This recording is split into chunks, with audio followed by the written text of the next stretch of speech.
আসসালামু আলাইকুম। চতুর্থ শ্রেণীর বিজ্ঞান বই নিয়ে ধারাবাহিকভাবে আলোচনা করছি। তার ধারাবাহিকতা 129 নম্বর পৃষ্ঠার 3 নম্বর টপিকটি নিয়ে আলোচনা করব। মনে করি গণিত ক্লাসে গণিত শিক্ষক কয়েকটি অঙ্ক বোর্ডে বা প্রজেক্টরে সমাধান করে দেখালেন।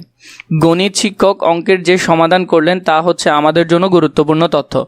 পরবর্তীতে ব্যবহারের জন্য এই তথ্য আমরা অবশ্যই জমা করে রাখতে চাইব। তথ্য জমা করে রাখার এই কাজটি হচ্ছে তথ্য সংগ্রহ। তথ্য সংরক্ষণের এই কাজটি আমরা কাগজে বা খাতায় লিখে করতে পারি। আবার মনে করো স্কুল থেকে শিক্ষা সফরে গিয়ে আমরা সহপাঠীদের নিয়ে অনেক আনন্দ করলাম। আনন্দের এই স্মৃতিগুলো হচ্ছে আমাদের জন্য অনেক গুরুত্বপূর্ণ তথ্য। এই স্মৃতি সংরক্ষণের জন্য আমরা ক্যামেরা বা মোবাইল ফোন ব্যবহার করে ছবি তুলি বা ভিডিও করে রাখি। চলো আমরা কি কি উপায়ে তথ্য সংরক্ষণ করা যায় তা খুঁজে বের করি। কি কি উপায়ে তথ্য সংরক্ষণ করা যায়? কাজ: তথ্য সংরক্ষণের উপায় শনাক্ত করা। যা করতে হবে: 1. দৈনন্দিন জীবনে আমরা সাধারণত যেসব তথ্য সংগ্রহ করি তা সংরক্ষণের উপায় নিচের ছকে লিখি। তথ্য সংরক্ষণের উপায়: গণিত শিক্ষকের অঙ্কের সমাধান কাগজে বা খাতায় লিখে ছবি তুলে। পরবর্তীতে আমরা বাকিগুলো এখন পূরণ করব। ছোট ভাইয়ের জন্মদিনের অনুষ্ঠান, বন্ধুর কবিতা আবৃত্তি, ক্লাসের রুটিন, ইমেল পাঠানো, বড় ফাইল, পুরনো ছবি। তথ্য সংরক্ষণের উপায়: গণিত শিক্ষকের অঙ্কের সমাধান কাজে বা খাতায় লিখে ছবি তুলে, ছোট ভাইয়ের জন্মদিনের অনুষ্ঠান ছবি তুলে, বন্ধুর কবিতা আবৃত্তি রেকর্ড করে, ক্লাসের রুটিন ডায়েরিতে লিখে, ইমেল পাঠানো বড় ফাইল কম্পিউটারে ডাউনলোড করে, পুরনো ছবি অ্যালবামে রেখে। তো এইভাবে করে এই ছকটা তোমরা পূরণ করতে পারবে। সারসংক্ষেপ: তথ্য সংরক্ষণের জন্য বর্তমানে আমরা বিভিন্ন ডিভাইস ব্যবহার করি, যেমন camera, computer, tab, mobile phone, pen drive, CD, DVD, memory card, hard disk ইত্যাদি। তথ্য সংরক্ষণ সম্পর্কে আরও কিছু জানি।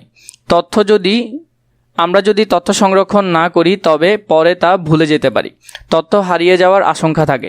তাৎক্ষণিক প্রয়োজনে তখন বিভিন্ন কাজে ব্যবহার করার জন্য তথ্য পাওয়া কঠিন হয়। তাই সময়মতো তথ্য সংরক্ষণ করা খুবই গুরুত্বপূর্ণ। যে কোনো কাজ সুন্দর ও নির্ভুলভাবে সম্পন্ন করতে, ইতিহাস জানতে, অতীত থেকে শিক্ষা নিতে এবং বিভিন্ন গবেষণার কাজে তথ্যের প্রয়োজন হয়। সুনির্দিষ্ট বিষয় তথ্যের উপর ভিত্তি করে সিদ্ধান্ত নেওয়া সহজ হয়। সঠিক ও কার্যকর সিদ্ধান্ত নেওয়ার জন্য তথ্য সংরক্ষণের পর তার নিরাপদে সংরক্ষণ করতে হয়। 4 নম্বর, তথ্য বিনিময়।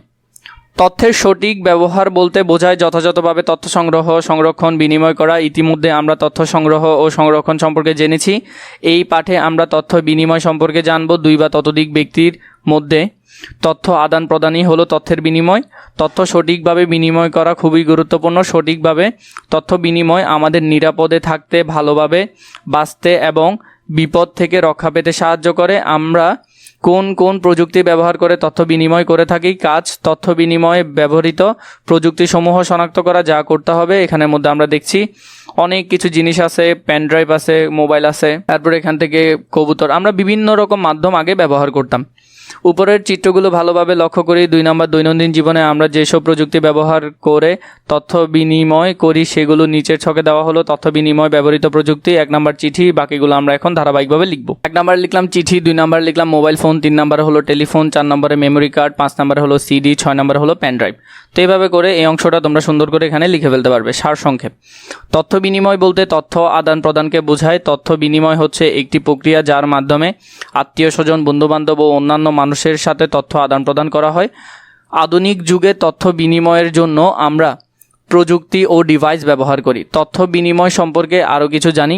প্রাচীনকালে মানুষ ছবি আঁকা বা কথা বলার মাধ্যমে তথ্য আদান প্রদান করত। অনেক দূরে থেকে মানুষকে চিঠি পাঠিয়ে বা নিজে উপস্থিত হয়ে তথ্য বিনিময় করত। কবুতরের সাহায্যে বার্তা পাঠিয়ে, ফোন বাজিয়ে অথবা ঢোল বাজিয়ে অথবা ধোঁয়ার সংকেত দিয়ে মানুষ বিভিন্ন তথ্য বিনিময় করত। আধুনিক যুগে দূরের মানুষের সাথে কথা বলার জন্য আমরা টেলিফোন বা মোবাইল ফোন ব্যবহার করি। চিঠি লিখে, টেলিগ্রাফ বার্তা পাঠিয়ে, মোবাইল ফোনের মাধ্যমে SMS, খুদে বার্তা এবং ইন্টারনেট প্রযুক্তির মাধ্যমে ইমেল পাঠিয়ে আমরা মানুষের সঙ্গে যোগাযোগ করতে পারি। ক্যামেরার মাধ্যমে ছবি তুলে বা ভিডিও করে আমরা তথ্য বিনিময় করতে পারি। তাছাড়া বিভিন্ন সামাজিক যোগাযোগ মাধ্যম ব্যবহার করে আমরা তথ্য আদান প্রদান করে থাকি।